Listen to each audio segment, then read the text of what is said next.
tardes, buenos días. Ujú. Buenas Estamos tardes, buenos cambiando días. de... Acá es buen día todavía en Paraguay. Acá también Y en en Perú también. En Perú también, sí. Buenas tardes, bienvenidas de nuevo al encuentro sincrónico de hoy. Hoy corresponde el último módulo del curso, el módulo 7. Y lo siento, pero es que mi computadora va fatal. Iba a leer textualmente el texto el nombre del módulo, pero bueno, son las buenas prácticas en la prevención de la trata con fines de explotación sexual, los casos de Perú y de Paraguay. Ahí se nos fue. Se cuenta, Emilio. A mí se me ha congelado Ujú. la pantalla, no sé si me escucháis. Ahora sí. Ahora Sí. sí. Vale. Bueno, pues estaba dando la bienvenida. Es el encuentro correspondiente al módulo 7, buenas prácticas en la prevención de la trata. Y vamos a ver otra vez las experiencias de Grupo Luna Nueva en Paraguay y de CHS Alternativo en Perú. Va a coordinar la reunión Vicenta Rodríguez, profesora de la Universidad de Alcalá de Henares, de Alcalá de Henares, de Talavera de la Universidad de Castilla-La Mancha, en el campus de Ciencias Sociales de Talavera de la Reina, y ya le doy la palabra a ella, si es que me Ujú. escucháis. Sí, te escuchamos, Emilio, te escuchamos. Vale, ¿y Así me que veis? sí, sí, sí, sí, también te vemos. Pues Vale, es muy que a mí bien, se me ha quedado todo congelado, no sé, nada, no sé te lo que estamos ocurre. viendo, Ni te veo hemos nada. escuchado. Sí, ok, te hemos visto, te hemos escuchado y nada, buenas tardes en estos lugares, buenos días en aquellos lugares atravesando el Atlántico y saludos cordiales independientemente a la hora que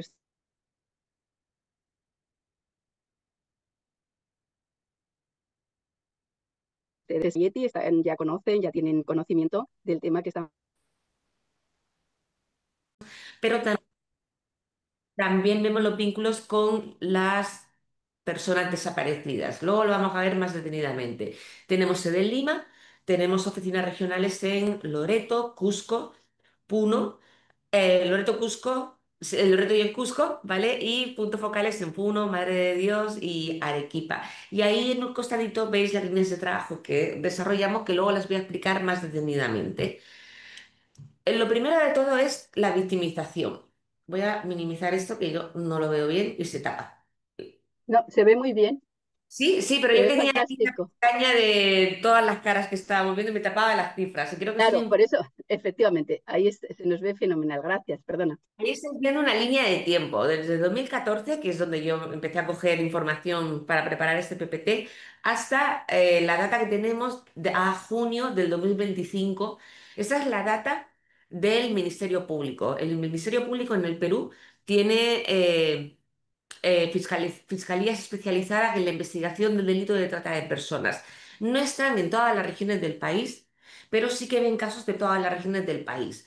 Y también ahí se han sumado algunos casos que ven otras fiscalías que no son especializadas para, eh, para tener un panorama general de la data de explotación humana en el Perú. Si en el 2014 se habían identificado 501 casos con 782 víctimas, en el 2024, el número de casos investigados, además por las fiscalías, fueron 2058 y estas víctimas comprendían un total de casi 3.000 víctimas con los que estáis viendo. Y a los 6 primeros meses del año del 2025 se han identificado 942 casos que engloban a 1.229 víctimas. Debajo veis dos cuadritos, estos son data oficial además del Ministerio Público de su estadística que está publicada en Internet, donde veis cómo se ha ido produciendo también un incremento en este último año en cuanto al promedio de casos que se van atendiendo en estos últimos años, el promedio de casos que se van atendiendo, el promedio de casos que se identifican al mes. A día de hoy es un promedio de 100 casos, lo que supone un promedio de 6 casos de trata de personas al día que son identificados por las fiscalías especializadas en el delito de trata de personas. Ay, no sé. ahora, no siempre pasaba. ¿Por qué hablar, como estáis viendo allí, del modelo de la oportunidad delictiva? No sé si habéis escuchado alguna vez hablar del modelo de oportunidad delictiva o no. Yo quiero enfocar la prevención teniendo como punto de partida este modelo. ¿Por qué? El modelo de oportunidad delictiva lo que hace es identificar aquellos factores que hacen que en un contexto determinado, en este caso el Perú, se produzcan determinados fenómenos delictivos. Y en particular el que vamos a analizar es el de la trata. ¿Por qué lo he metido? Porque es clave para entender cuáles son las estrategias de prevención que como Estado y como sociedad civil necesariamente se tienen que implementar. Y eso, cuando digo estrategias de implementación, estoy hablando de un abanico enorme de posibilidades. Para los que no lo conozcáis la primera vez, ¿qué identifica el modelo de oportunidad delictiva? Dice que para que un determinado delito se pueda dar en un contexto determinado, hacen falta tres elementos.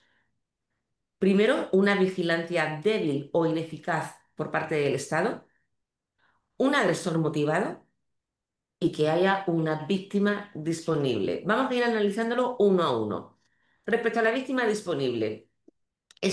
Yo ya compartí anteriormente en otra presentación que hice también con la Universidad de Castilla-La Mancha de Ayete a principios de año, el perfil de las víctimas, porque tiene mucho que ver con situaciones en particular de género que colocan, estáis viendo, el 86% de las víctimas de trata de personas y de explotación humana en el Perú son mujeres y niñas. Y la vinculación, además, esa es data actualizada a día de hoy, la vinculación con la violencia de género es evidente, al igual que con las desapariciones de personas. Solamente el año pasado desaparecieron cerca de 20.000 personas en el Perú y de ellas el 60% eran niñas y mujeres. Coincide además que estas denuncias por desaparición, estos casos además investigados por las fiscalías, se dan en regiones donde hay presencia de crimen organizado, trata de personas, trabajo forzoso, narcotráfico, feminicidios, minería ilegal y otras actividades delictivas. Es decir, estamos viendo un panorama complejo realmente. Tiene mucho que ver esta disponibilidad de una víctima con la legitimación de la violencia general y en particular de la violencia sexual hacia la mujer.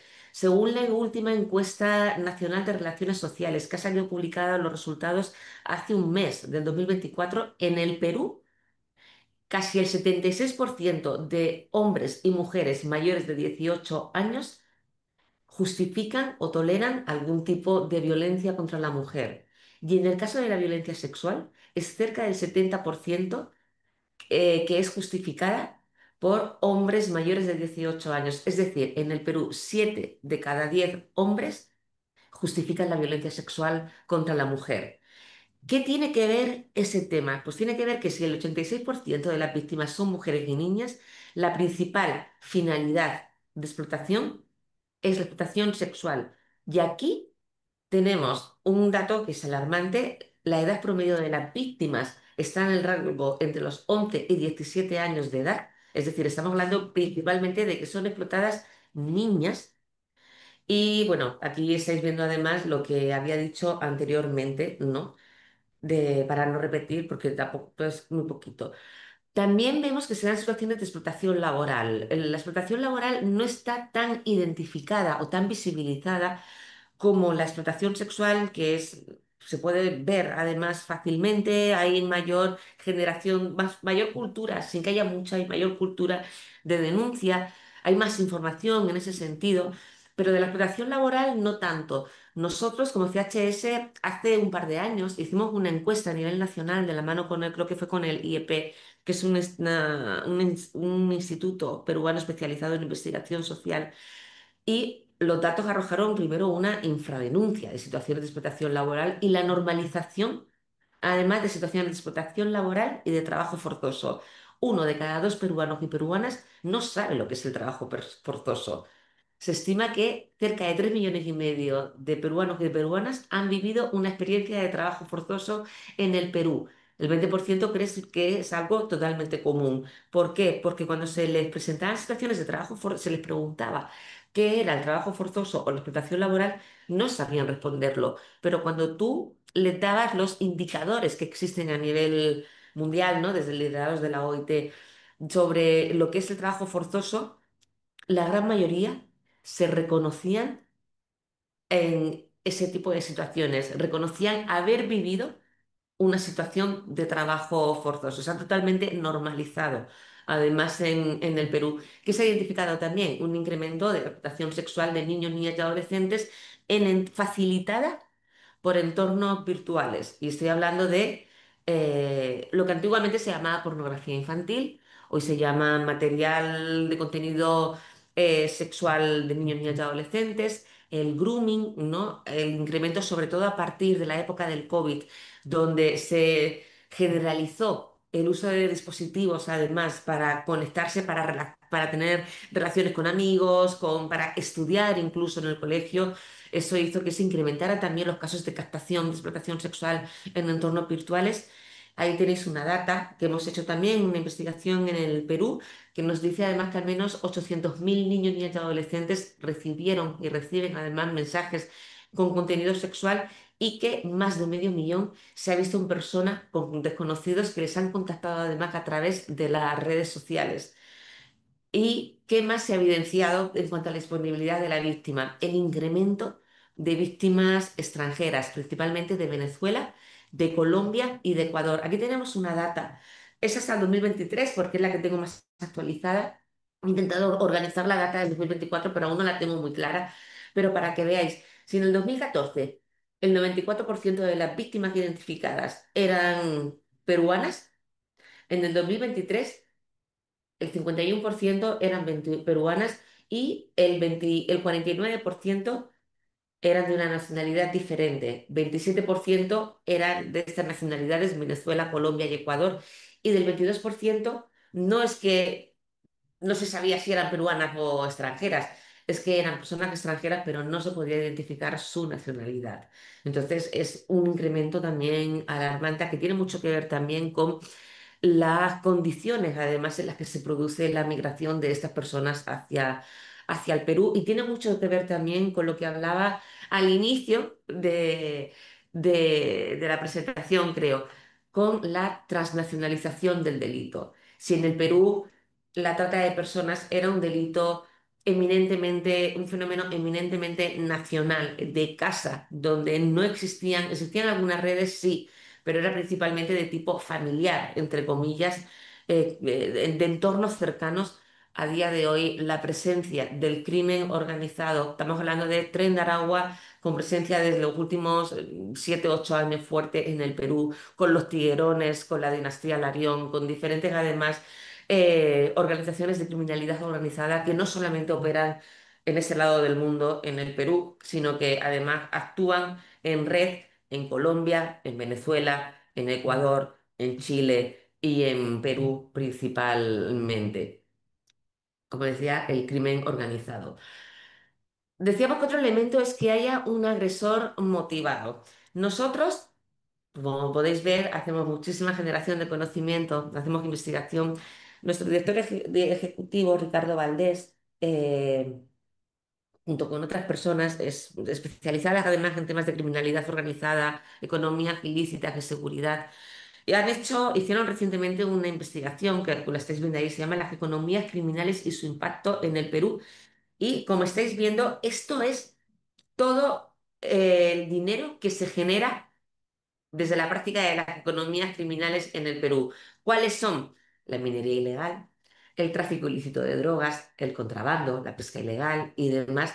Y como dentro de ellas además está la trata de personas. La trata de personas es la economía ilícita, la segunda economía ilícita que más dinero mueve en el Perú. Estamos hablando de más de 1.300 millones de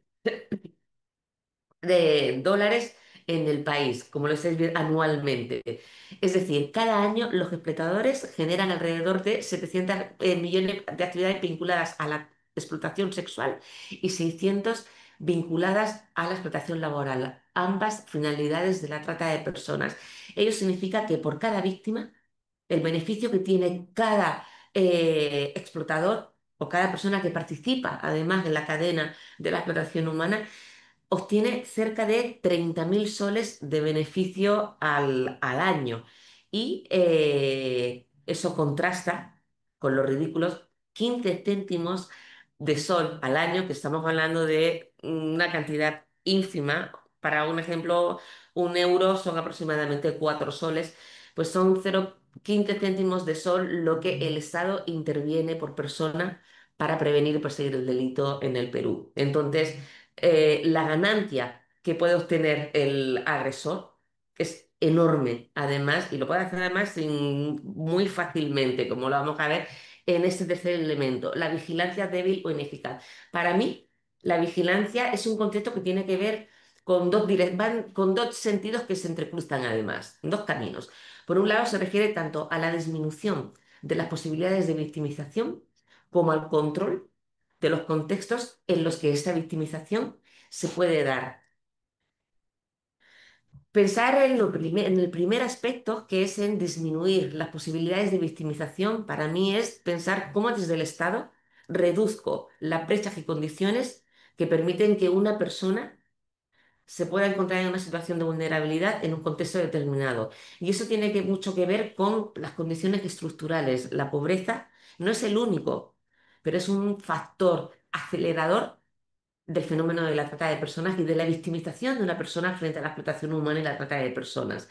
Según esta data también es reciente, el informe de evolución de la pobreza monetaria en el Perú, la pobreza monetaria no ha disminuido, sino que este año ha ascendido a un 27,6%, es decir, va en aumento y afecta además con mayor intensidad a la población rural, donde ahí el porcentaje es de cerca al 40% de la población que vive en el ámbito rural en el Perú, es pobre, no puede acceder a una canasta básica, tanto de alimentos como de no de alimentos, en condiciones de dignidad que le permita satisfacer sus necesidades básicas. Estoy hablando de comida, estoy hablando de estudio, estoy hablando de vivienda, estoy hablando de salud, estoy hablando de saneamiento, de una serie de factores. En el caso de la pobreza extrema, es decir, aquello que le es 100% imposible ya no solamente acceder a salud, sino es que no se puede alimentar, alcanzó un 5,5%, es decir, también ha aumentado en los últimos años y en el área rural es superior al 15%. Entonces ya estamos hablando ahí de un tema clave, la pobreza como factor determinante. Y necesariamente eso indica pensar a que el Estado tiene una responsabilidad en cómo enfoca sus políticas públicas para que sean políticas inclusivas, de equidad y que además reduzcan y eliminen las brechas y esas condiciones además que posibilitan que una persona sea una víctima fácil además de la explotación humana.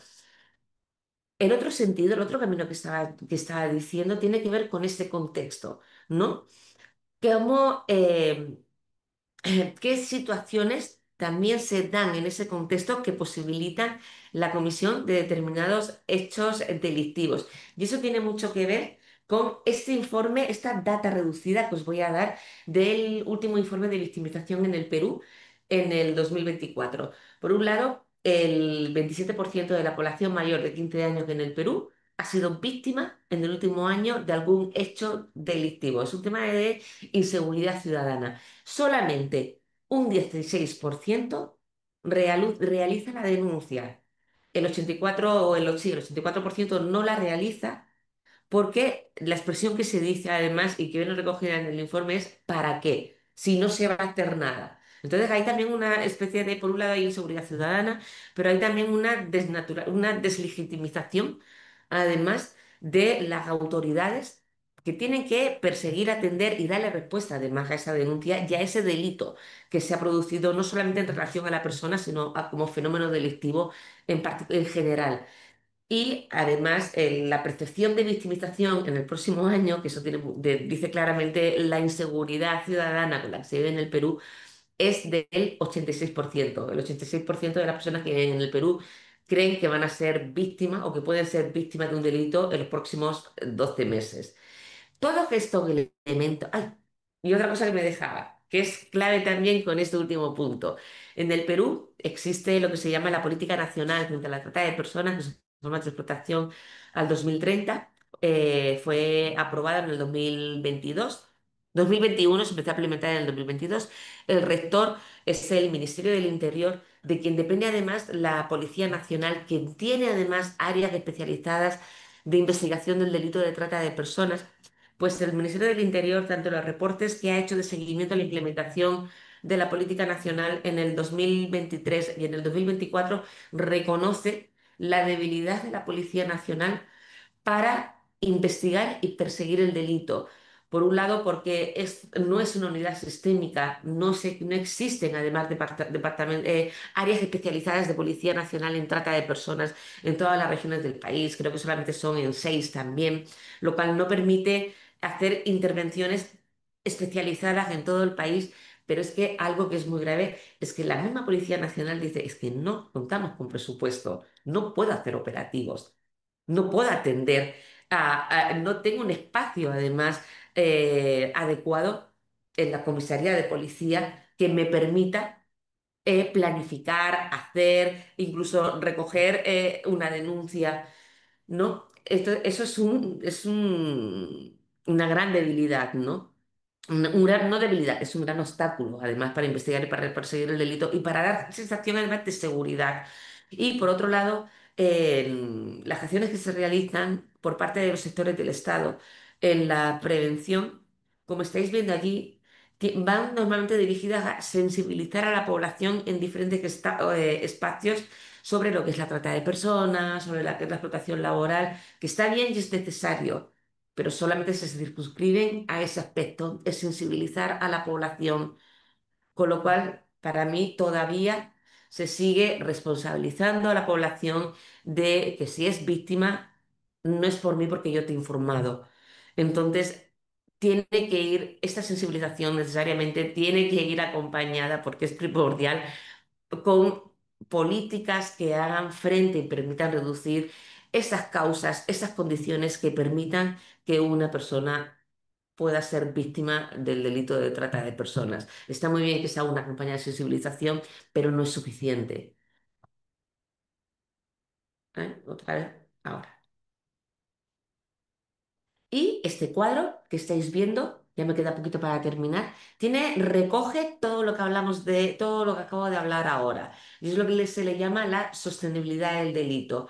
¿Y qué nos dice el análisis de la sostenibilidad del delito y de todos los factores que acabamos de ver anteriormente? Que en el Perú, la explotación humana es un delito, como estáis viendo allí, de alta rentabilidad.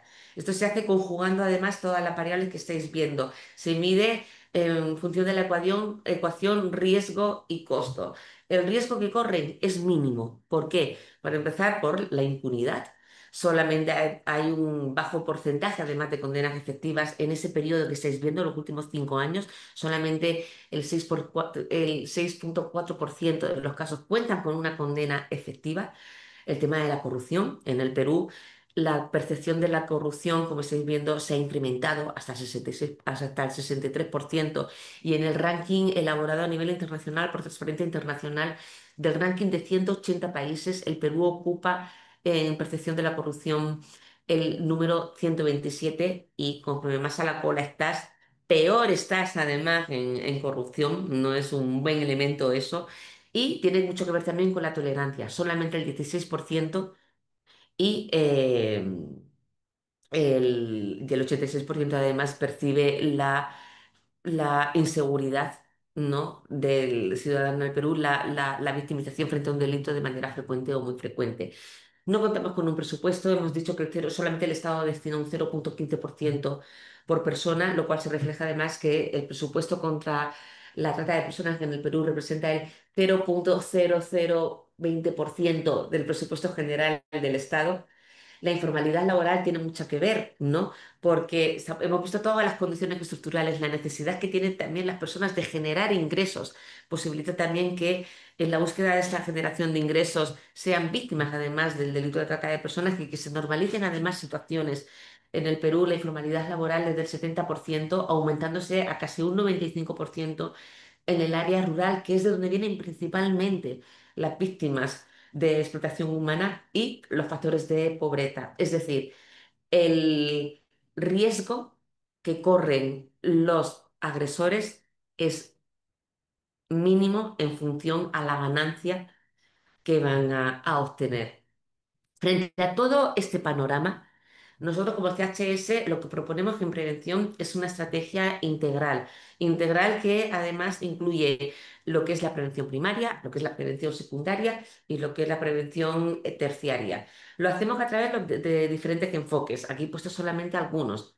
Derechos humanos, género, interés superior del niño, el comunitario, además, porque entendemos el espacio comunitario como el espacio en el que se tiene que construir, además, también estas estrategias y las estrategias que realizamos en la propuesta integral de prevención tienen que ver con nuestras líneas de trabajo: auditoría social, gestión del conocimiento, comunicación estratégica, desarrollo de capacidades, asistencia y protección también, y todo ello además lo hacemos también desde la participación en redes. Acá una diapositiva donde muestra esto es de nuestra memoria del 2024, donde podéis ver además, por medio de la realización de esas estrategias, en determinadas acciones específicas, ¿no? Las cifras a las que hemos llegado, ¿no? Por ejemplo, inversión que se ha hecho a través de proyectos de inversión pública con gobiernos regionales, víctimas atendidas, mujeres con las que se ha trabajado además para empoderarlas y que puedan gestionar emprendimientos que les ayuden también a identificar un proyecto de vida. 800 operadores de justicia que se han capacitado para que puedan abordar de mejor manera los casos de trata de personas que están investigando y a las víctimas que están además atendiendo y protegiendo. De manera más específica, aquí he puesto algunas acciones puntuales, cómo hacemos, por ejemplo, la incidencia pública y de la auditoría social. Nosotros cada 2 años publicamos un informe alternativo, que es un informe de la sociedad civil de análisis y de seguimiento a la implementación de la política nacional frente a la trata de personas, más allá de lo que hace el Ministerio Público. Hemos impulsado la creación de la red de veedurías regionales Mirada Ciudadana, que existen en diferentes regiones del Perú, además, y que lo que hacen es vigilar y auditar a los gobiernos regionales y a los sectores del Estado encargados, además de cualquiera de las áreas de persecución, atención, investigación, judicialización, prevención del delito de personas, para que implementen políticas, mejoren estrategias en sus zonas, ¿no? Desde el diagnóstico real, ¿no? De un determinado espacio, de un determinado contexto. He hablado de los proyectos de inversión pública. Hemos prestado asistencia técnica a los gobiernos regionales, porque en el Perú existe la figura de la inversión pública, para que los gobiernos regionales puedan destinar fondos específicos para cualquiera de las líneas de intervención. Además, en el delito de trata de personas, actualmente estamos ejecutando uno con el Cusco, donde se está, por medio del gobierno regional, se está fortaleciendo la capacidad de la Policía Nacional del Perú en Cusco para investigar y perseguir el delito de trata de personas. Hemos hecho otros, por ejemplo, que son para fortalecer las áreas de desarrollo social del gobierno regional, para atender y para reintegrar además a las víctimas del delito de trata de personas. Aquí sí se está viendo que eso tiene que ver con la generación del conocimiento y el trabajo en redes. Aquí es parte de las investigaciones que nosotros venimos realizando, todas que están disponibles además en nuestra página web y se pueden descargar sin ningún problema. Hacemos caja de herramientas, por ejemplo, para el abordaje de casos de víctimas migrantes, porque tiene también un enfoque diferente. Hacemos guías amigables, hacemos investigaciones más como la explotación laboral, como el acceso a justicia de las víctimas. Estas son las principales redes, además de las cuales nosotros somos parte: la Global Alliance Against Trafficking Women, The Code. Tenemos estatuto consultivo ante Naciones Unidas, igual que estamos registradas en la OEA, y periódicamente cada 2 años mandamos un informe de las acciones que se vienen realizando. Estas son fotografías de algunas acciones que desarrollamos en el eje de desarrollo de capacidades y asistencia técnica a sectores del Estado. Organizamos, por ejemplo, seminarios con la Fiscalía, el Ministerio de Justicia y con el Poder Judicial, para fortalecer, por ejemplo, para el análisis de las reparaciones civiles a las víctimas, para el paso de la investigación reactiva a la investigación proactiva en el delito de trata de personas. Trabajamos con sindicatos, con comunidades nativas, con pueblos originarios, aquí hay una fotografía con organizaciones de inmigrantes, con diferentes. hacemos comunicación estratégica, tanto tenemos presencia en medios continuada, pero también realizamos algunas campañas. Aquí estáis viendo, por ejemplo, una del 2022, la del 2023, donde tenemos impacto además grande porque vamos muchas veces, son campañas multiplataforma, donde vamos de la mano con radios de alcance nacional que tienen alto impacto. Y quiero culminar, espero que lo podáis ver porque quiero poneros uno de estos vídeos que formó parte de la campaña No le den la espalda que sacamos hace unos años, a día de hoy todavía es vigente y me gustaría compartirlo también para que vierais parte del trabajo que hacemos en comunicación estratégica. A ver si lo... Por favor, decidme si se está viendo o no se está viendo cuando salga y si se oye.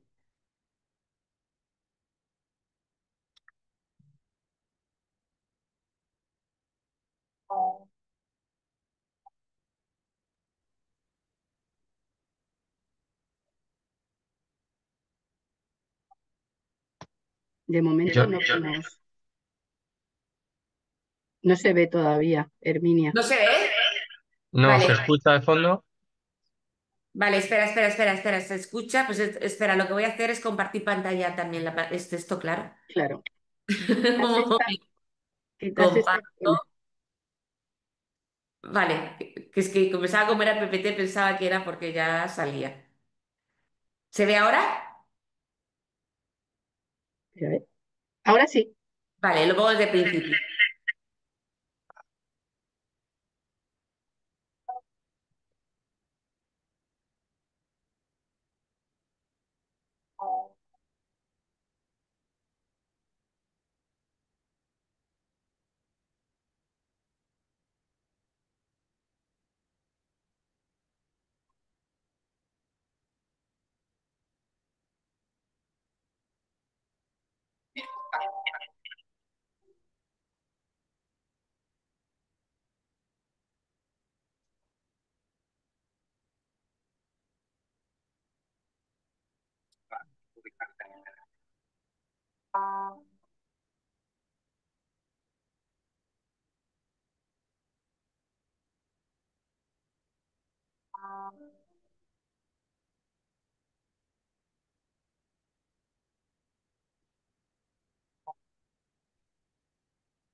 Física o psicológica.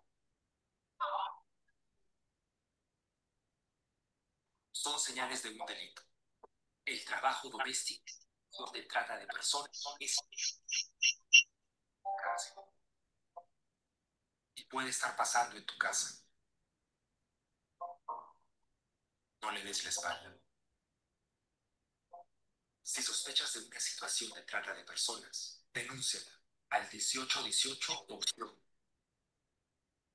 La denuncia es anónima. Infórmate en noledeslaespalda.chsalternativo.org. Paremos la trata de personas. Vale, lo voy a parar un momentito. Ya, lo voy a hacer. Volvemos al PPT.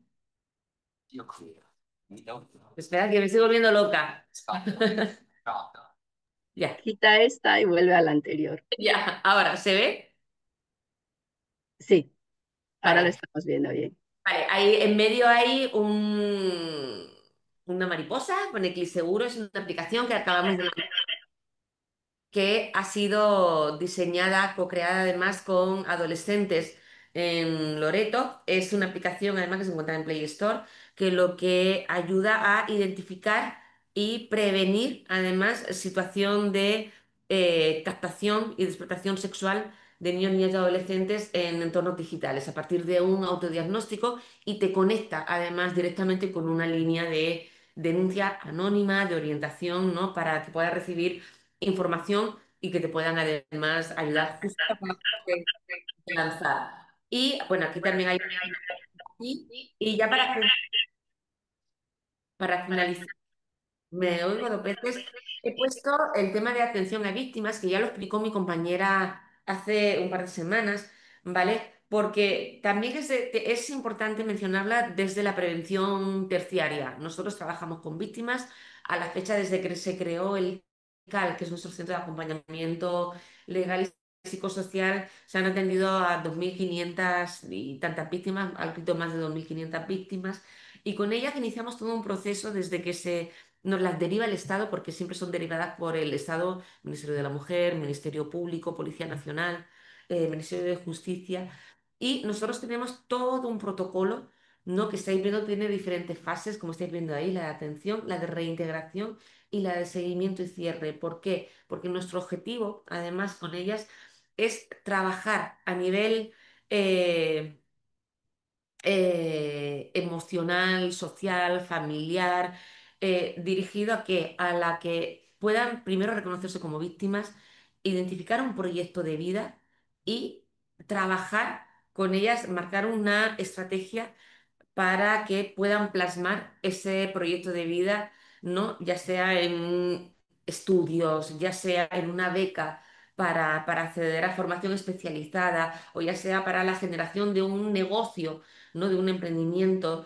Y es una herramienta fundamental, además, para que ayude a prevenir de alguna manera también las posibles revictimizaciones, ¿no? Otra vez situaciones de violencia o de explotación de una persona, particularmente de una mujer, que ya ha sido víctima en el pasado de trata de personas o de cualquier forma de explotación laboral. A la fecha no tengo ahora el dato de cuánto hemos dado, pero creo que son alrededor del 30% de las víctimas a día de hoy que han recibido la atención, el programa completo, han accedido además al proceso completo de reintegración. Y aquí una data general desde el histórico de CHS de todas las acciones que hemos venido haciendo en combinación con todas las alianzas, todas las estrategias que he planteado anteriormente, ¿no? Como puedan ver, y que no las voy a leer también por un tema de tiempo, pero que las estoy viendo ahí. Y bueno, pues yo hasta aquí he llegado. Muchísimas gracias. Espero haber hablado despacio. Dejo de compartir pantalla y ya, hasta acá nomás. No se oye, Vicenta. Que me he quitado yo este para no estar ahí. Digo que fantástico, muchas gracias, te has ajustado al tiempo y creo que nos has trasladado muy bien. Creo que tener un modelo de comprensión de cuál es el fenómeno que estamos trabajando y cómo vamos a intervenir, eso yo creo que es clave, y además cómo vosotras articuláis y vosotros articuláis a todas las entidades que tienen responsabilidad. Es verdad que desde la sociedad civil, que sois vosotros y vosotras, lo tenéis claritititísimo, ¿no? Pero luego hay la otra parte de cómo el gobierno, pues a través de los presupuestos, que más allá del compromiso formal, que es importante, pero si no hay presupuesto y un presupuesto que esté bien dotado, pues no hay respuestas eficaces. Creo que estáis haciendo un excelente trabajo y tal cual nos lo has ido articulando, pues fantástico. Así que, si os parece, damos ahora a continuación con Raquel Fernández, y luego cualquier duda que quieran compartir o cualquier coloquio, que abrimos el coloquio al final. Bien, muchas gracias, Herminia. Un Disculpadme un placer conocer y momento, compartir. ¿me escucháis? Sí, sí, Tuve un problema con el ordenador y yo ha habido un rato que he estado fuera de la sala, he tenido que cambiar de ordenador, ahora estoy con dos, pero no sé si vosotras pensé que se había salido de la sala y que se había cortado la reunión. La No, presentación no, de todo ha ido, vale, perfecto, pues ya está. todo ha estado bien, todo ha estado bien, y yo Soy creo yo que que me lo he perdido. además es Lo que verdad no que sé si se habrá se ha podido... grabado todo. Eso, mira, sí, llevamos 59 minutos grabando, o sea que es posible que tengamos todo grabado. Es O que sea, no a lo sé, pesar de que porque tú te hayas salido y te hayas congelado, el otro ordenador cuando se ha bloqueado, se ha hecho una grabación de lo que llevaba esa parte. No sé si ahora, como he abierto en este, cuando le dé a cerrar la grabación será de todo. Pero bueno, vale, entender a que aquí pone vosotras hubierais grabando estado. Mm, 00:59, así que probablemente llevamos este tiempo, sí, ¿ok? el mío también vale, dice que sigue grabando. Claro, claro, pues ya está. vale. Muy bien, además, Gracias. nada, gracias a ti. Se nos van sumando más colegas, con lo cual fantástico, porque siempre es importante compartir. Bien, pues ahora, si os parece, damos paso a Raquel Fernández, que ya es coordinadora del Grupo Luna Nueva de Paraguay. Bueno, pues también tiene un extenso trabajo, y yo creo que también, igual que Herminia, radica un componente importante en las y los profesionales, pero en este caso las profesionales que intervenís, que es el compromiso proactivo y comprometido. Creo que trabajar en contextos en el que nos acaba de exponer y sobre todo nos acaba de exponer Herminia y que también nos expondrá Raquel, y sobre todo con una realidad tan compleja, pues requiere profesionales que estén muy capacitados a nivel intelectual, cognitivo y que tengan un aval de conocimiento, pero también requiere personas, yo creo que muy comprometidas con los derechos humanos, con la construcción de igualdad, porque todo este trabajo a veces deja huella y, como decíamos, ¿no? Tenemos una brecha o vemos una brecha clarísima entre lo que hay y lo que se debería hacer. Ustedes están ahí intentando coser esas costuras para que esas realidades desiguales tengan las mejores intervenciones, porque al final ustedes trabajan también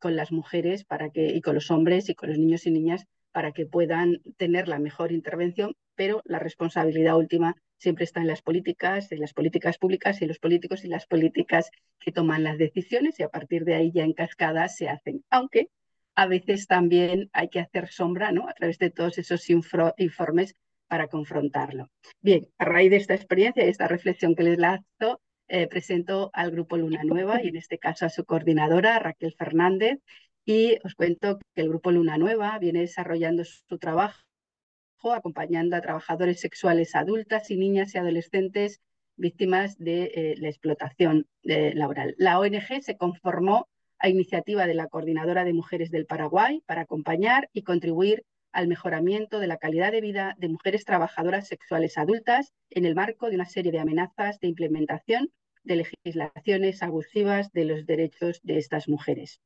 El trabajo de Luna Nueva intenta abarcar toda la realidad de personas en sus niveles biopsicosocial. Para ello es fundamental el análisis y tratamiento específico de cada caso que se presenta, teniendo en cuenta la particularidad del conocimiento de cada situación. Cuenta con recursos humanos capacitados y comprometidos que acompañan en este proceso. Además, como bien dicen, es bueno no tener en cuenta las características de población con que trabajamos, el nivel de abandono que muchas veces presentan, lo que requiere de mucha contención técnica y afectiva. Por tanto, sí es cierto que tenemos que tener estos elementos en cuenta.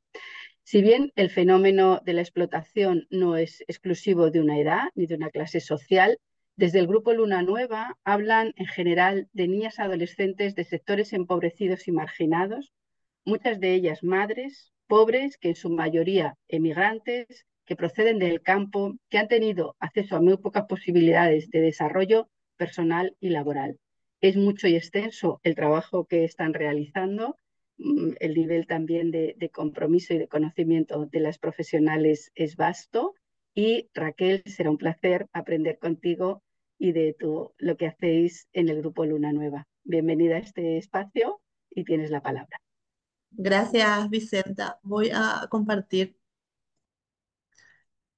Ahí está. Bueno, ahora, buenos días. Para mí, buenos días, buenas tardes. Para el otro lado, ¿verdad? Encantada de volver a estar en este espacio.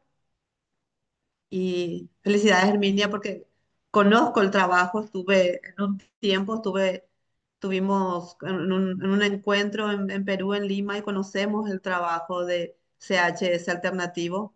Tuvimos una semana ahí intercambiando. Esto fue antes de la pandemia. No recuerdo bien qué año, pero fue antes de la pandemia. Y conocimos así en terreno el trabajo, el gran trabajo que están haciendo.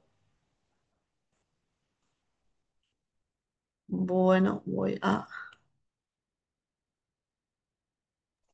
¿Se ve la presentación? Sí.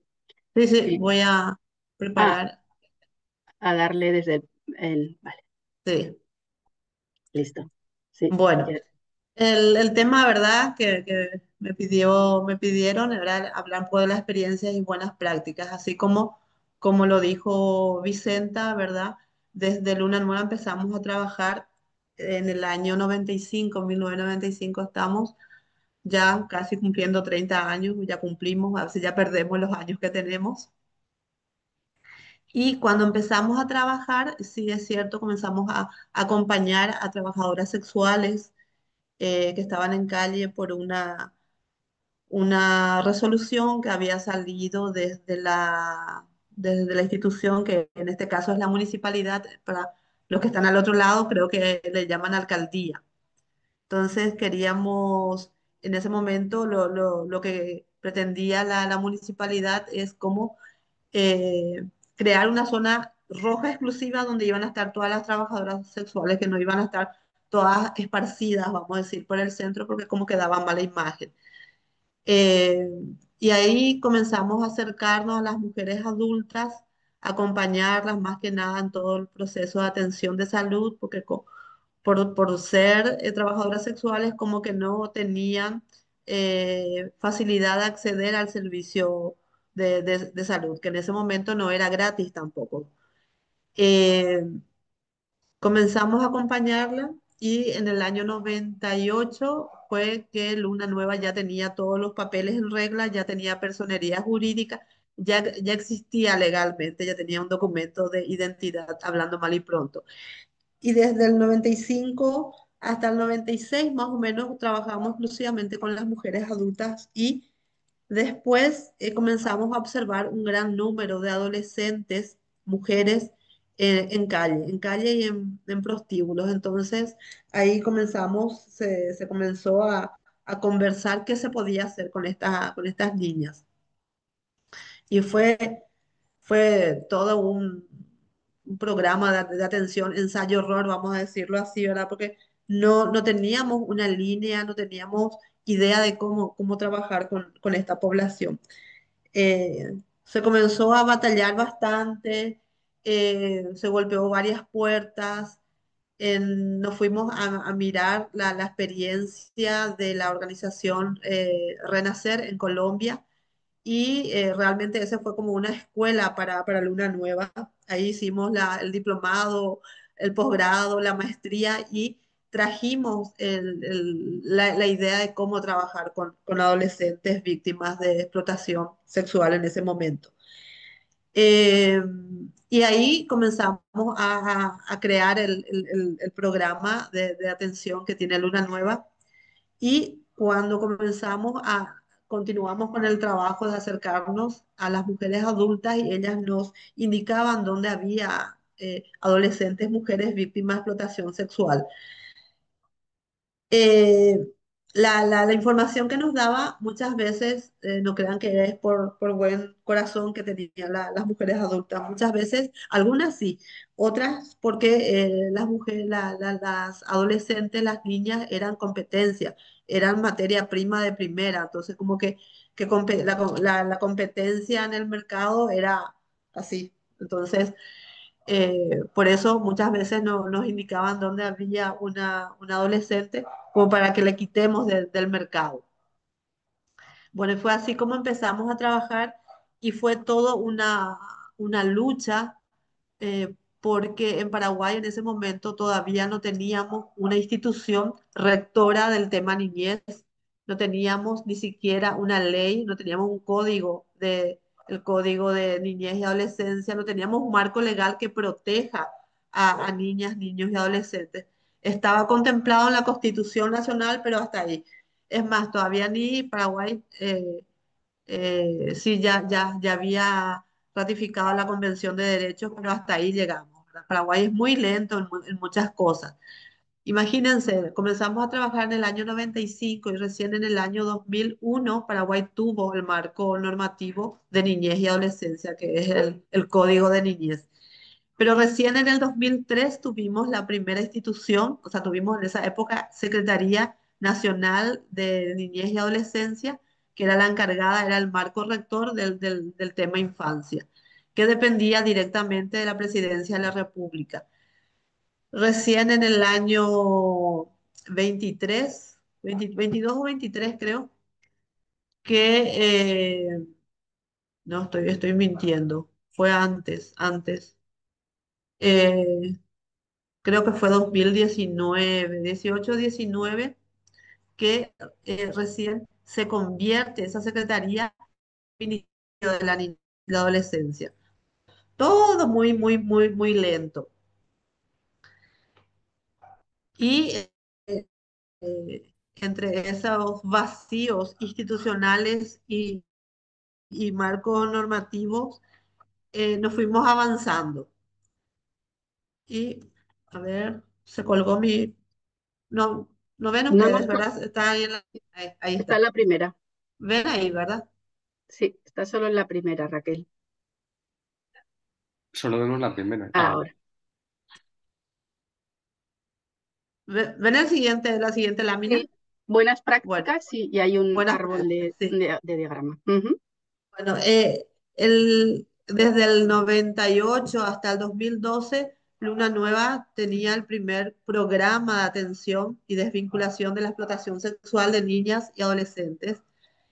Eh, Después, por varias razones, más que nada, porque desde que Luna nació hasta ahora, se financia con cooperación internacional, con cooperación de afuera, ¿verdad? No, no hemos tenido apoyo del Estado, entonces tuvimos que cerrar porque es un elefante enorme, el programa de atención es un elefante enorme y desde el año 2012 cerramos en junio y realmente en el año 2005 empezamos a trabajar en comunidades, pero desde el 2013 específicamente todas las acciones que hacemos es más bien de prevención de riesgo de la violencia sexual, le llamamos, ¿verdad? Más que nada porque para Luna Nueva la trata de personas y la explotación sexual es una forma de violencia sexual y una forma basada en género. Esa es una discusión bastante que tenemos acá con las instituciones porque algunas no reconocen que la trata y la explotación sexual es una violencia sexual y también tenemos mucha con la...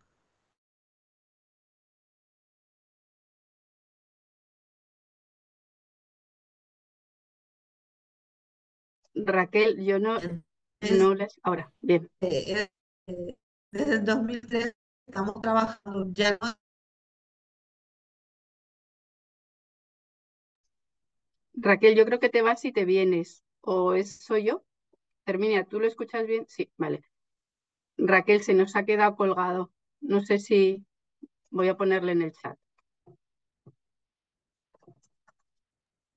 No te escucha. Sí.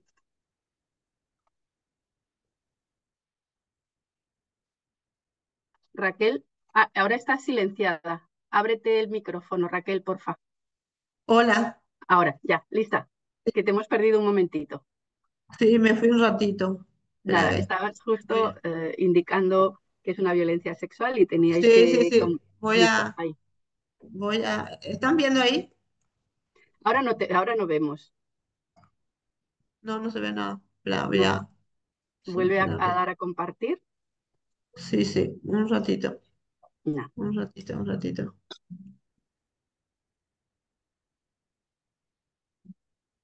Ahí. Estamos empezando. Listo.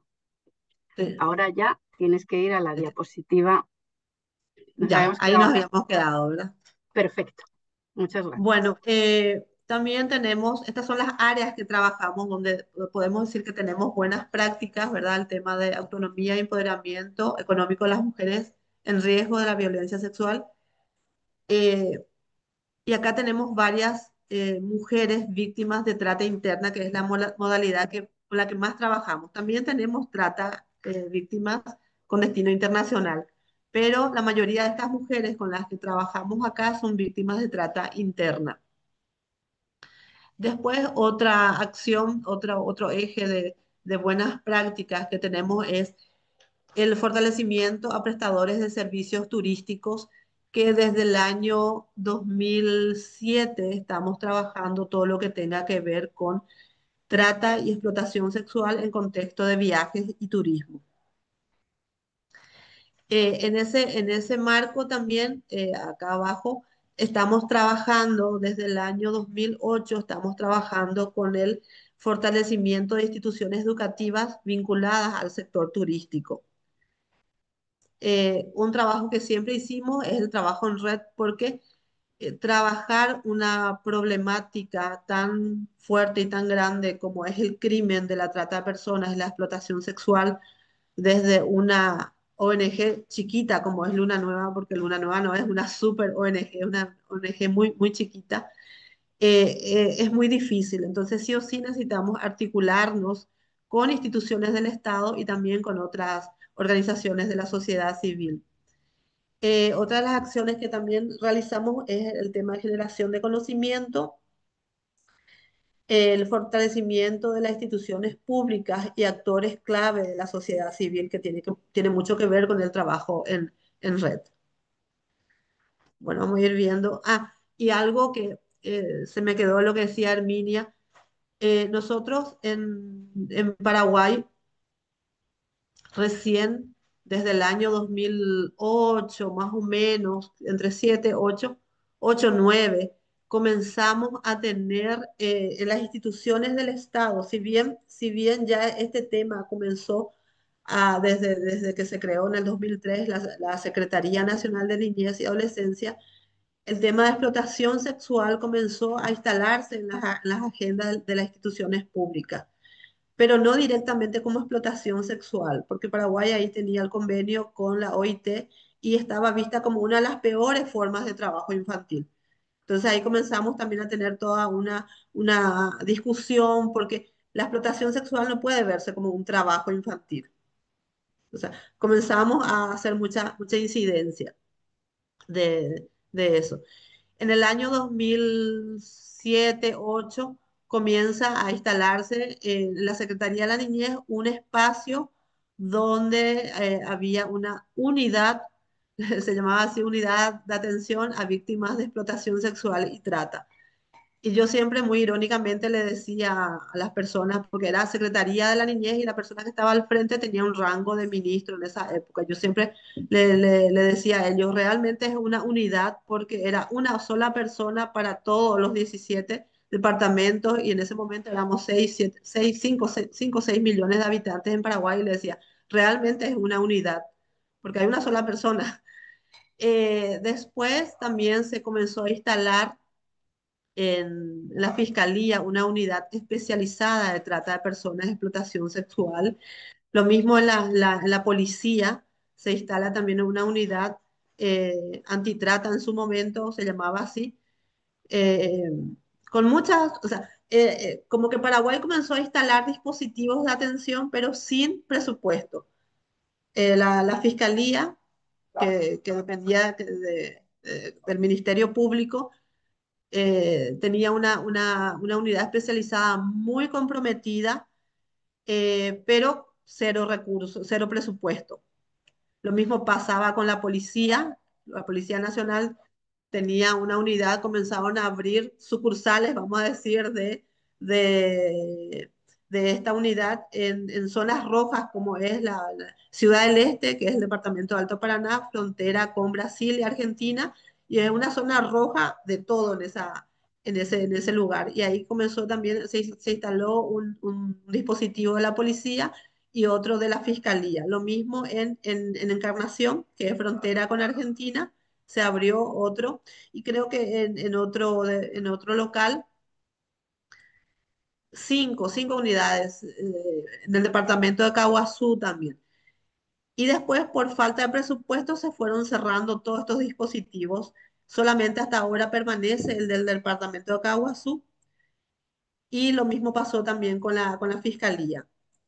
Después, el Ministerio de la Mujer también comenzó a tener una dirección de trata de personas y también instala un albergue para víctimas de trata de personas. Y era el único, eso fue en el 2006, 2007, y fue el único albergue nacional para todas las víctimas y cuando venía una persona, una víctima, generalmente venía en ese momento de España o de Argentina, había todo un proceso burocrático que tenía que hacerse para que esa víctima ingrese a ese albergue. Imagínense ustedes, ¿verdad?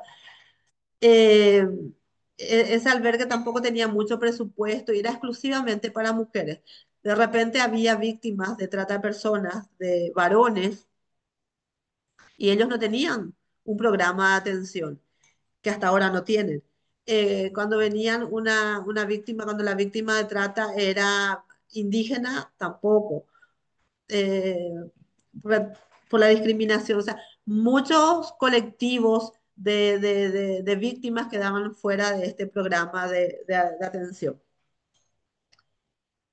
Y en el 2005 también se instala en Paraguay, en el Ministerio de Relaciones Exteriores, la Mesa Interinstitucional de Lucha contra la Trata de Personas, que aglutinaba a la sociedad civil y a instituciones del Estado.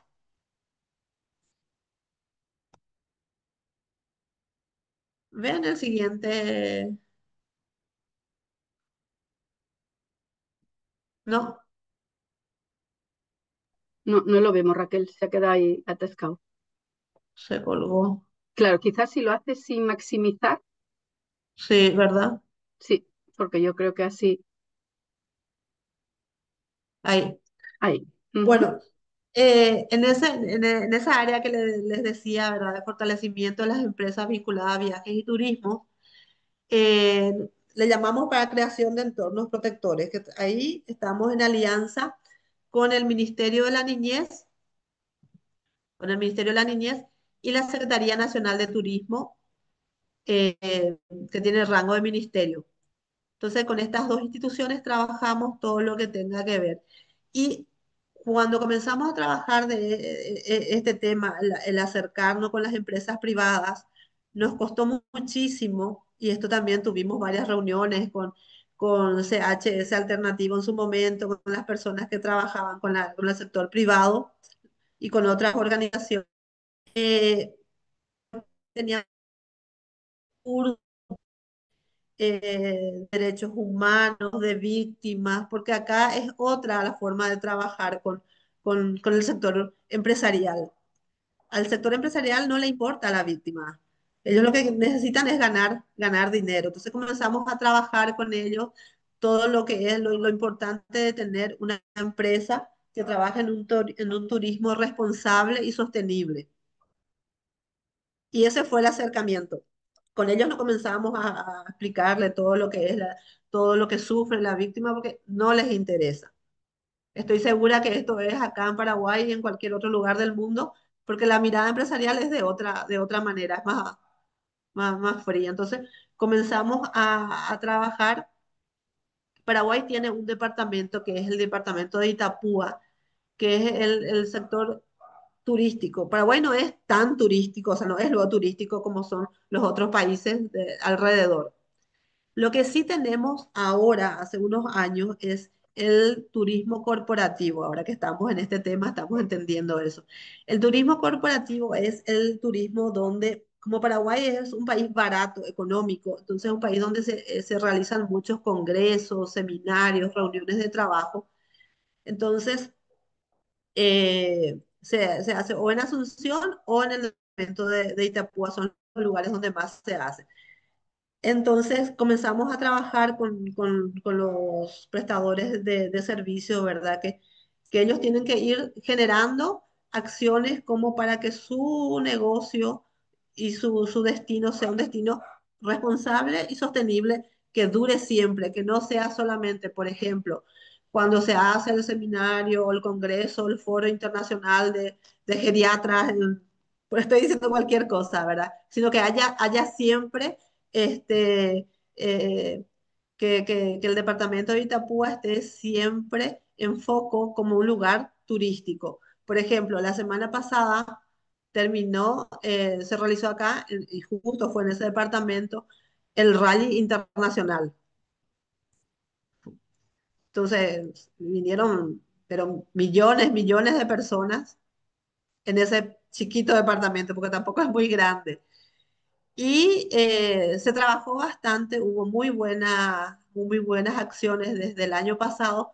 Comenzaron a articularse las instituciones del Estado para ir trabajando las acciones de prevención de la trata y la explotación sexual para esta actividad. Y eso, por ejemplo, es una buena práctica.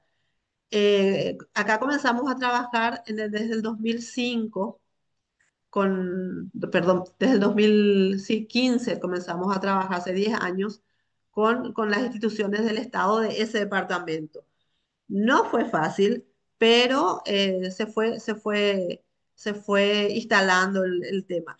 Pero también tiene mucho que ver con el compromiso social de las personas que están al frente de la institución. Entonces nosotros lo que le hacíamos ver es que sería importante que su departamento se agarre, se empodere de este tema y comience a trabajarlo. Eh, Le hablábamos también, ¿verdad?, que el turismo es una de las industrias más importantes y que tienen que promover la sostenibilidad a largo plazo. Este era el discurso que hacíamos con ellos. ¿Por qué, por qué y cómo afecta, ¿verdad?, este tema al turismo? Eh, Hablábamos mucho porque esto está en la Organización Mundial de Turismo, está instalado este tema. Y le hacíamos ver también los peligros del sector. Le hablamos mucho, por ejemplo, que hay personas que se llegan para un congreso, el horario más o menos de actividad laboral acá es de las 8 de la mañana hasta las 5 de la tarde. Como están en un lugar que nadie les conoce, están como de anónimos. Entonces, como que los turistas o las personas que vienen como que se dan ciertas libertades a hacer ciertas cosas que no se animarían a hacer en su país, en su comunidad. Entonces comenzamos a hablar. Y acá, las veces que nos acercábamos al sector empresarial, primero llegábamos a los directores, a la parte administrativa, a los gerentes, y una vez que se convencían de este tema, después nos comenzamos a trabajar con ellos también ciertas acciones, y una de ellas, una de estas acciones que le pedíamos es el de trabajar con su plantel, con sus funcionarias y funcionarios. Eh, la Secretaría de Turismo quitó una resolución en el año 2022 que nos ayudó bastante el trabajo que nos íbamos haciendo puerta por puerta con las empresas, con las instituciones. Quitó una resolución donde se le exige a los prestadores de servicios turísticos que tengan un código de conducta. Y esto fue súper, súper importante. Eh, ¿Por qué era importante? Porque, por ejemplo, yo, Raquel, quiero abrir un hotel. Tengo que tener un registro para que mi hotel esté en regla, porque hay muchos hoteles que no tienen este registro. Tengo que tener un registro de la municipalidad y un registro que me tiene que dar la Secretaría Nacional de Turismo. Para que la Secretaría Nacional de Turismo me dé ese registro, hay ciertos requisitos. Uno y que está establecido en esta resolución es que yo tengo que implementar un protocolo de acción. Mi empresa tiene que tener un protocolo de acción. Tengo que capacitar e informar a mi personal, a mis funcionarias y funcionarios sobre ese código o ese protocolo que también le llaman política, como una política asumida. También tengo que informar a mis clientes y proveedores de ese código de conducta. Y después tengo que mantener un registro de actividades y compromisos. Eh, Esto es casi similar a, yo creo que Herminia lo conoce, el DECOT. Yo sé que CHS está adherido a DECOT. Luna Nueva también está adherido a DECOT, pero con este código, con esta resolución que quitó la Secretaría Nacional de Turismo, como que nadie quiere saber nada de DECOT porque DECOT las empresas tienen que pagar. Y este hasta ahora es gratis todavía. En su momento también estoy segura que van a cobrar. Entonces, varias cosas quitaron de Decot, la línea, entonces están trabajando en eso. Y esto, mantener un registro de las actividades y compromiso. Esto, por ejemplo, se refiere a que en mi hotel veo ciertas cosas raras, yo tengo que informar a una institución, en este caso, o a la fiscalía o a la policía, pero tengo que tener un registro de que hice eso. Y el registro que me da Senatur es por un año. Si yo tengo que renovar mi registro, debo presentar todas las fuentes de verificación. Por ejemplo, el protocolo que ya tengo, planilla de asistencia y fotografías a las capacitaciones que le di a mi personal, eh, informar a clientes porque tengo que tener, aparte de informar, tengo que tener como leyendas en los lugares claves para que se vea ese compromiso. Y también algunos informes o fuentes de verificación que tenga de las acciones que habían sucedido en la empresa, en el local. Una vez que yo tenga todo esto, entonces ahí se da el código de conducta. Senatur dice, emite el certificado que reconoce. El protocolo, la política de seguridad tiene que tener bien claro, ¿verdad? Que cuando viene un huésped con una menor de edad, tengo que presentar en el registro la verificación de parentesco, edad, permiso, autorización de los padres para que esa niña o ese niño menor de edad esté con esa persona. Eh, si no presenta esto, no se podrán hospedar y se debe denunciar. O sea, eso está clarito en el protocolo. Y costó mucho hacer este trabajo porque sí, no quiero decir también que todas las empresas adherieron, ¿verdad? Porque imagínense, es si viene un huésped o un cliente y no me quiere presentar, yo estoy perdiendo, si no le acepto, estoy perdiendo dinero. Yo, empresaria, estoy perdiendo dinero. Entonces, ahí fue lo que nos fuimos hablando con ellos, lo que es el turismo sostenible y responsable. Porque le decíamos, mira que justo a esa persona se le está investigando por trata de personas o por explotación sexual. Eh, Nosotros le decíamos que la ley integral de trata de personas dice que si bien se van y se hospedan en ese hotel y el hotel no tiene toda esta documentación, puede ser imputada como cómplice. Entonces ahí nos íbamos hablando, y no sé, de repente decimos, se juntaron los dioses, sucedió algo similar, un caso similar, entonces de ahí se agarraron mucho, especialmente los hoteles grandes de Itapúa, y comenzaron a participar en los espacios y a tener los talleres y conseguir este protocolo o política de seguridad. Hay hoteles grandes que ya tenían su política de seguridad, pero no tenían incorporado este tema, entonces era simplemente poner un ítem más. Y esto es lo que tiene que tener la leyenda, ya sea en la recepción, en el lobby, en las habitaciones. eh, este es una campaña, estas manitos que ven ahí es una campaña que estaba teniendo Senatur, entonces nosotros le decíamos que es esto lo que tiene que tener las empresas en varios espacios. Capacitarle constantemente a su personal y estas son algunas de las leyendas que después nos fuimos, esa de las manitos nos fuimos cambiando con las empresas. Por ejemplo, está una posada que dice, la posada La Preferida ha creado una política corporativa en la que vincula a todos sus empleados en la ejecución de un código de conducta para prevenir la trata de personas y la explotación sexual de niños, niñas y adolescentes. Eh, Esta campaña, o sea, esta leyenda se fue haciendo en inglés y en guaraní. También poner los números de denuncia. Bueno, eso es lo que habíamos trabajado en el sector turístico.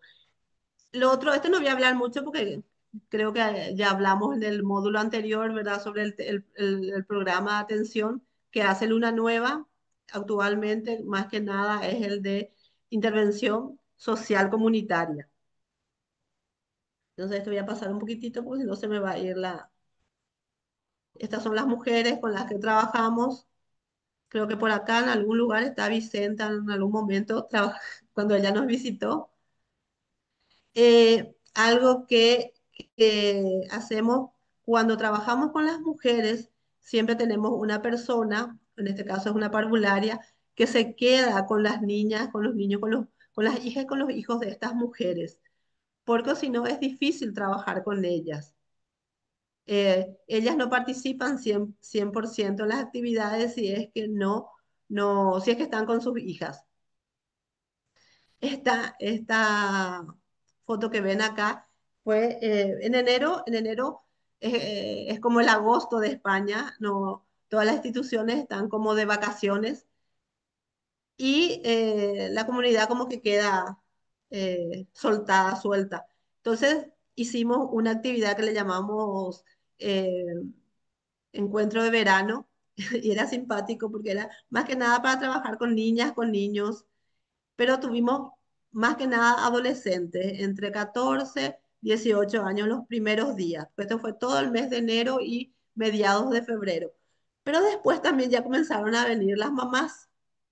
Era una colonia de vacaciones y nos venían muchas mamás, mujeres grandes.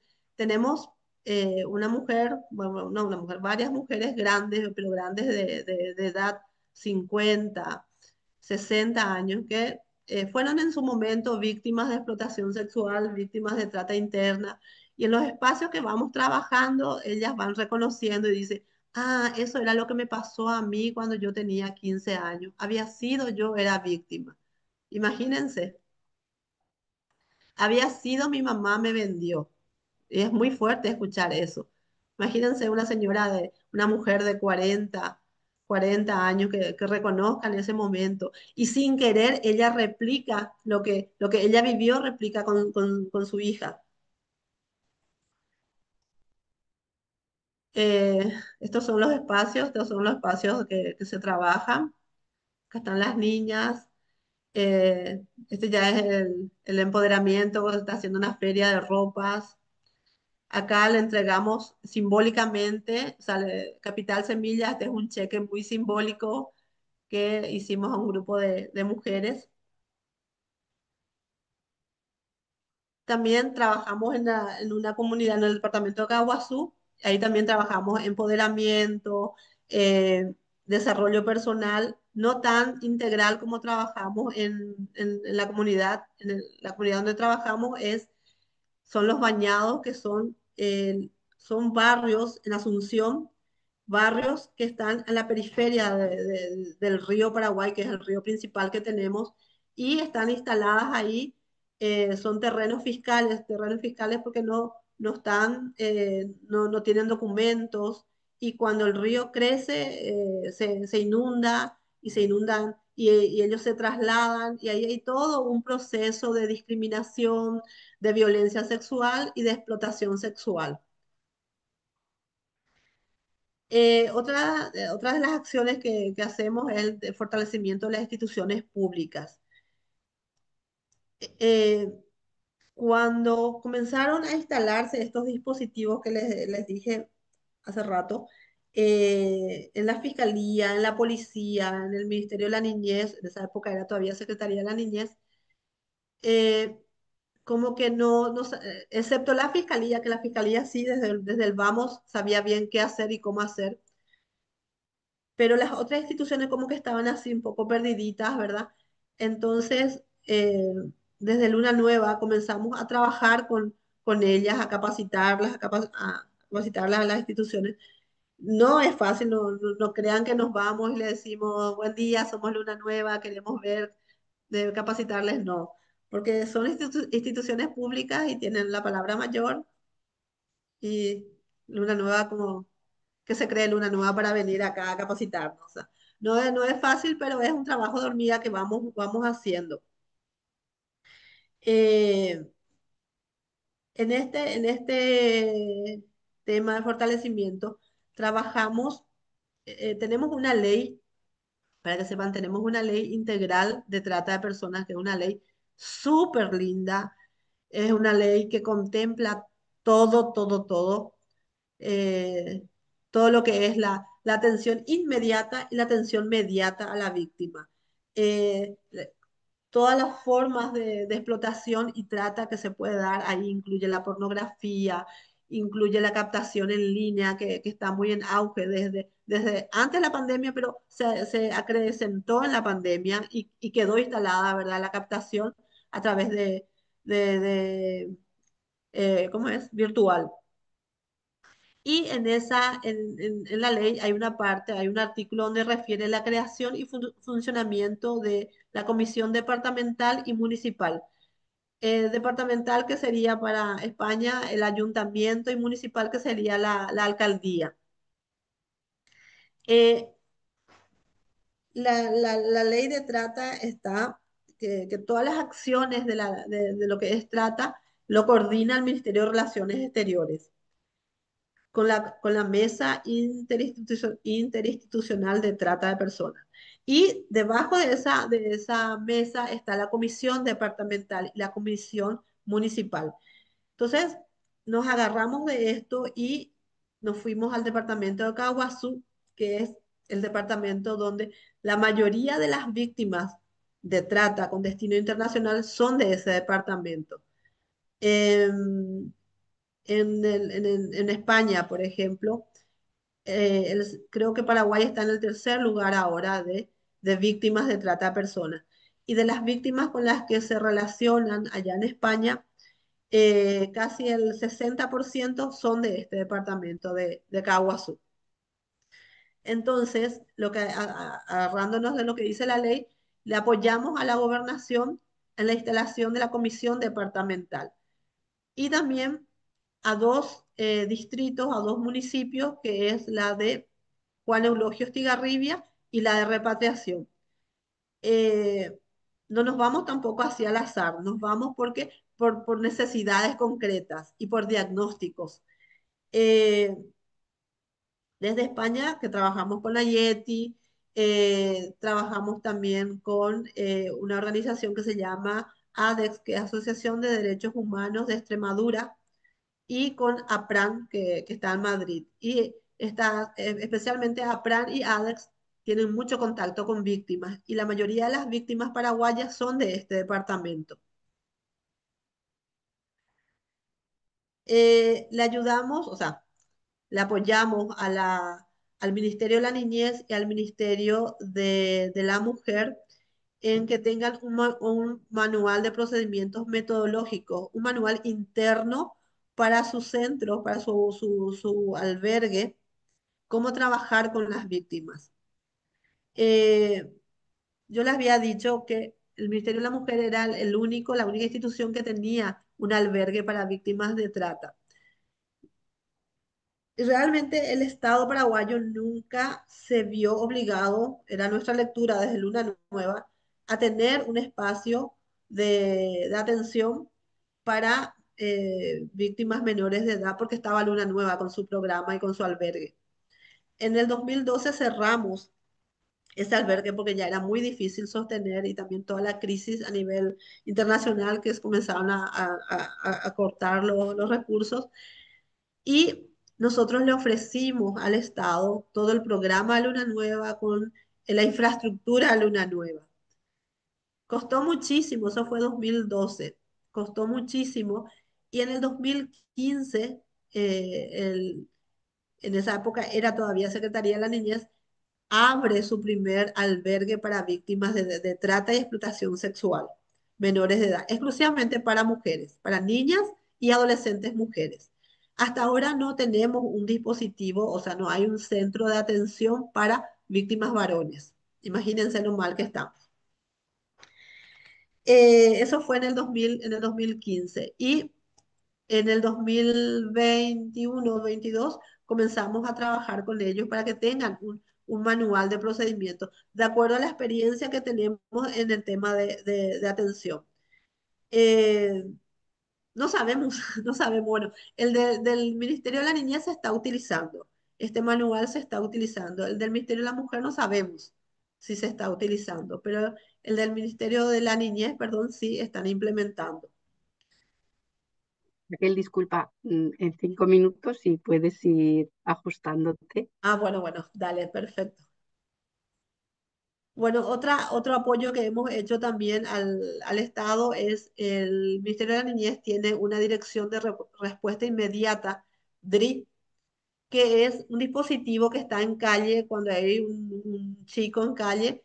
Este dispositivo es el que se encarga. Entonces, trabajamos con ellos en apoyarle en la elaboración de un software Entonces, esto que tienen los chalecos rojos son el equipo que está en calle. Entonces, cuando ellos ven un chico que está en calle, se acercan y le hacen una ficha directo con este dispositivo que ya va al sistema.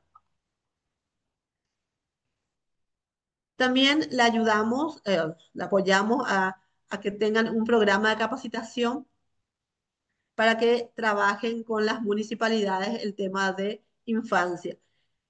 Acá es todo el tema de vulneración, no solamente trata de explotación sexual.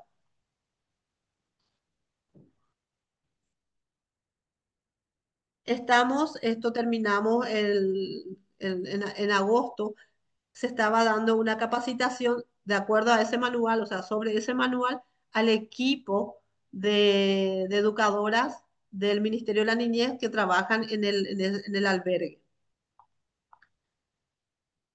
Como para ir apurándome nomás, estoy viendo lo más importante. Esto también es algo súper importante que hemos trabajado, el de incorporar el tema de trata de personas y explotación sexual en el sector educativo. Acá hemos trabajado con dos universidades privadas que ellos incorporan en uno de sus módulos, en una de las materias, el tema de trabajar, porque estas universidades tienen la carrera de hotelería y turismo. Entonces, para que los estudiantes vayan conociendo ya este tema y vayan teniendo herramientas para poder detectar y ver qué hacer. También trabajamos con la escuela taller de Encarnación, que es una escuela donde se trabaja oficios. La mayoría, todos los que están acá son docentes. Trabajan con, con jóvenes de 17 a 22, 23 años, donde se da formación de mandos medios para ser camareras, para ser jardineros del sector privado, hotelero más que nada, en cocina. Entonces se trabaja con estos docentes para que incorporen en en sus materias la temática de trata de personas y explotación sexual. Eso nos pareció súper interesante y nos gustó mucho que dos universidades se incorporen este tema en su currícula. Otra de las buenas prácticas que tenemos desde Luna Nueva es la generación de conocimiento. Ahí pongo la página web de Luna. Estas son las principales investigaciones que hemos hecho. En el 2005, un estudio sobre trata de personas, que es el primer estudio que hubo en Paraguay sobre el tema de trata de personas. Y este fue en el 2005. Y este estudio dio pie a que se instale el tema en sí de trata de personas en las agendas públicas. Y a partir de este estudio se instaló esta mesa que coordina el Ministerio de Relaciones Exteriores. Después, en el año 2010, hicimos esta investigación de trata interna, que también sirvió de pie como para que se tenga en cuenta la trata, porque se estaba haciendo un borrador, una propuesta borrador de la Ley Integral de Trata. Y en ese momento la ley era solamente para víctimas con destino internacional. Entonces, esta investigación dio pie a que se contemple la trata interna en esa ley. Y después, en el 2022, este diagnóstico sobre violencia sexual en el departamento de Caguazú. Entonces, todo esto nos da herramientas a trabajar en esa localidad y también en Asunción. Eh, en lo que dice la ley, y esto es lo que siempre usamos en todos los espacios de capacitación, los momentos o fases de la trata de personas, que es la captación, el traslado y la explotación. Y lo que dice esta ley es que si la persona fue captada, el captador o la captadora tiene la misma condena que si se le descubrió explotándolo. O sea, es un proceso. No hace falta que se compruebe si realmente Emilio le estaba explotando a Vicenta. Simplemente al tener conocimiento la fiscalía que Emilio le captó a Vicenta, tiene más de 8 años y se va viendo los agravantes. Si es menor de edad, más años. Si es menor de edad con una discapacidad, más años. Si es indígena, más años. Esos son los agravantes que van sumando. Entonces, estos son todos lo que nos vamos trabajando cuando hablamos de capacitación con el sector privado. Por eso le decimos que se tenga muy en cuenta cualquier cosa que suceda en su, en su empresa, puede tener 8 o más años. Acá está, esto es lo que más trabajamos con ello, ¿verdad? El tema de que la trata de personas, lo que dice la ley, es un proceso. Y cuando trabajamos con el sector privado, eh, en ese departamento específico hay un montón de posadas. Y la mayoría de las posadas están o sea, las encargadas son las mujeres. Y mujeres en una localidad específica donde nos fuimos a trabajar, la mayoría son mujeres grandes. Pero cuando hablo grandes, hablo de 50, 60 años para arriba. Y la mayoría de las mujeres que están ahí son ya abuelas y que se quedaron solas. Entonces su hija le dijo, mamá, abrí una posada y así siempre vas a tener gente a tu lado. Y hay mucha confianza. Eso es algo, una característica que tenemos nosotros los paraguayos, que somos muy confianzudos y muy hospitalarios. Entonces, llegamos muy temprano en esa comunidad que teníamos que dar un taller y nos quedamos en una posada a desayunar. Entramos a desayunar, entonces entro yo al baño a lavarme la mano y le dice mi compañero de trabajo, ¿tenés algún registro, algún cuaderno donde me puedas registrar que vine a tu posada? Sí, Tomás, le pasa a ella el cuaderno que él nomás se registre. Entonces él llena el cuaderno y le dice, ya nos miramos nosotros acá, falta mucho. Después me voy yo y le digo, doña Genoveva, ¿me podés dar? Me voy a registrar. No, no, no, no hace falta, ya se registró tu marido. Entonces imagínense que todo lo que puede pasar con esa pequeña frase, con esa pequeña respuesta que nos dio la señora. Fue cuando comenzamos a conversar con ellas, vimos que todas eran señoras grandes, ¿verdad? Y nos miramos así con mi compañero y dijimos, bueno, acá nos vamos a poder presentar un PowerPoint, acá tenemos que ir dialogando, dialogando. Y ahí una señora comenzó a decir, eh, vino un señor con su hija y se hospedó en mi posada. Ahora que que ustedes dicen, estaba en riesgo, yo me podía ir presa. Imagínense, entonces es ir trabajando, haciendo como un trabajo de hormiga. No crean que todo esto fue fácil. Estos 30 años de práctica, porque no voy a decir que estamos ya con la palabra final en Luna Nueva. Para nosotros siempre todo es práctica. Algunas son buenas y otras faltan todavía trabajarla más, ¿verdad? Fortalecer. Pero no es fácil porque nosotros acá en Paraguay nos vamos muy lento y toda esta red criminal ya avanzó 5 kilómetros. Nosotros apenas dimos 2 pasos, pero esos 2 pasos que se dieron son pasos súper importantes, porque imagínense, cuando nosotros empezamos en el año 95 no había nada, nada de nada.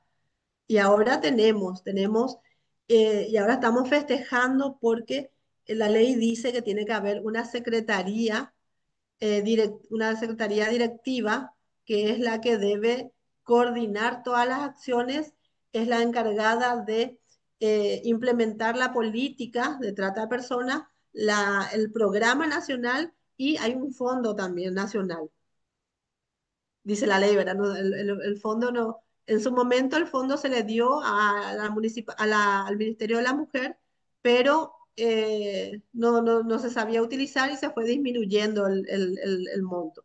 Entonces ahora estamos celebrando que tenemos esta secretaría que es la que encargada de toda la atención inmediata, es la responsable de destinar rubros a las instituciones que correspondan para trabajar para la atención y la prevención de este tema tan grande, tan fuerte. eh, que es la trata de personas. Y acá en Paraguay la trata de personas es vista como un crimen. La trata y la explotación sexual es vista como un crimen. Si bien la explotación sexual como tal no está tipificada, no hay una ley, pero en esta ley de trata lo contempla como rufianería. Entonces la condena es casi igual a la de trata de personas. Celebramos mucho porque la persona que está al frente de esta secretaría es era, porque ya no es más, la fiscal Teresa Martínez, que fue la primera fiscal de trata de personas. Y es una persona que conoce muchísimo este tema y una persona muy comprometida. Entonces, celebramos mucho que ella esté al frente de esta institución. Ujú. Y bueno, muchas gracias. Hasta acá, hasta acá llego.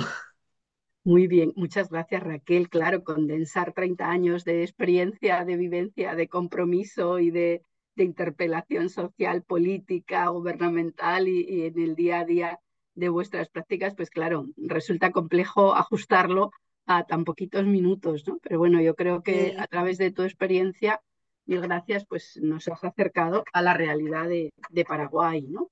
Y que sí que es verdad, como antes señalaba Herminia, en el que ya la virtualidad y la transnacionalización, pero bueno, yo creo que nos has ofrecido ese contexto, ese conocimiento situado basado en vuestra experiencia empírica, aunque luego también de sistematización práctica.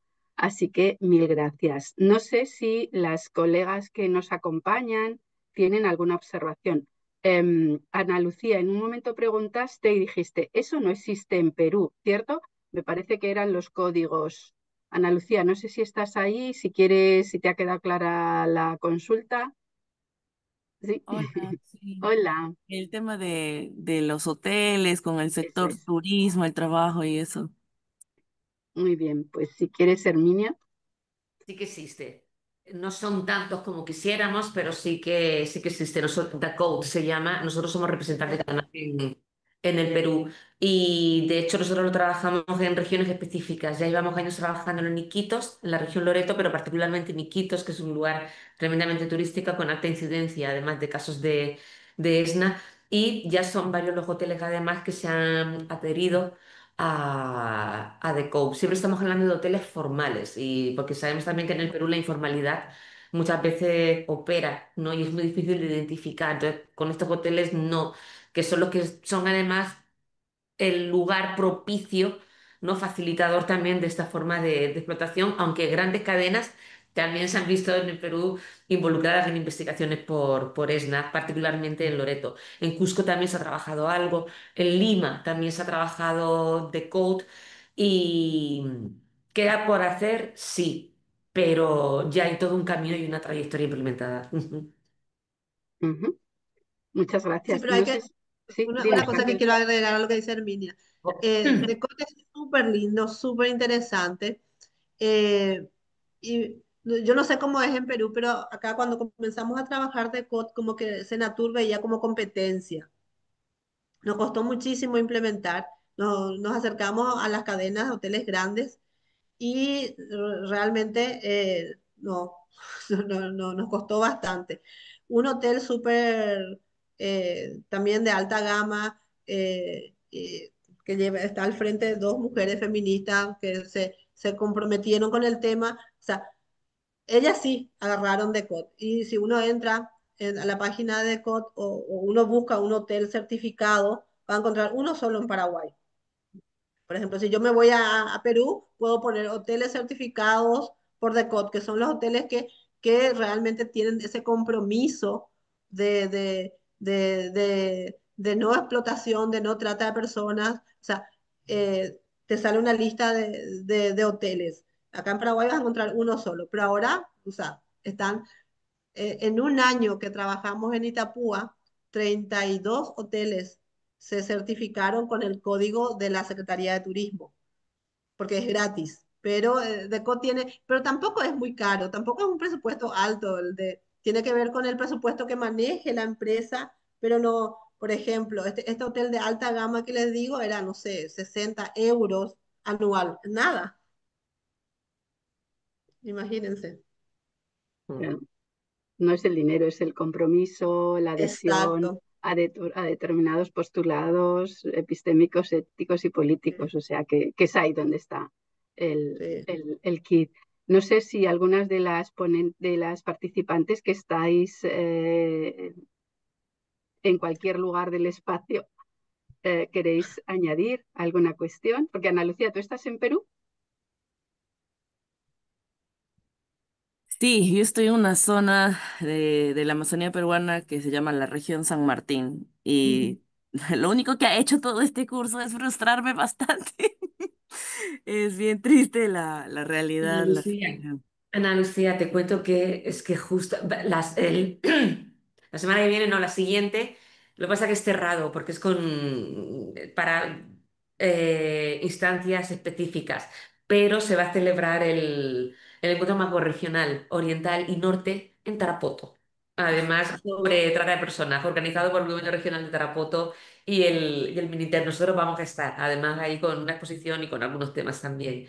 Y sí que es verdad que en San Martín, ya que como ha salido a colación, es Amazonía, yo conozco bien la Amazonía porque he trabajado muchos años además allá, sí que es verdad que en San Martín todavía, como decimos en el Perú, no se han puesto las pilas. Aún queda a nivel de las instancias del Estado, no hay una mesa regional de trata, por ejemplo, como sí que hay en prácticamente en todas las regiones del Perú. No hay una articulación todavía, hay articulación, pero no hay al nivel que debería haber y muchas veces se normaliza y se invisibiliza y se minimiza las situaciones de trata que se vienen dando en San Martín, particularmente en las más de 140 comunidades nativas que tenéis, ¿no?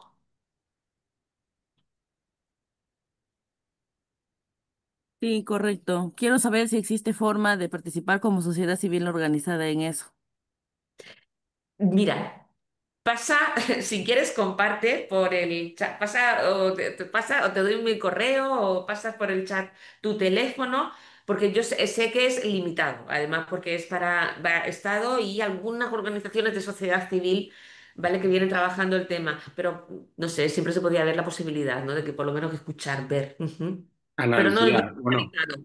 yo como tengo el correo de las dos, también puedo hacer de intermediario y me mandas El tus nexo. datos y se los paso a Herminia. Vale, una pregunta, Ana Lucía, ¿estás involucrada en alguna organización allá en San Martín? Sí, Diversidad Sanmartinense y la Red Nacional de Promoción de la Mujer. Vale, ya. Ujú. Claro. Mira, ahí te pasé por WhatsApp el PowerPoint. ¿Nos Eh, lo has pasado? vale, o por correo electrónico, como prefieras.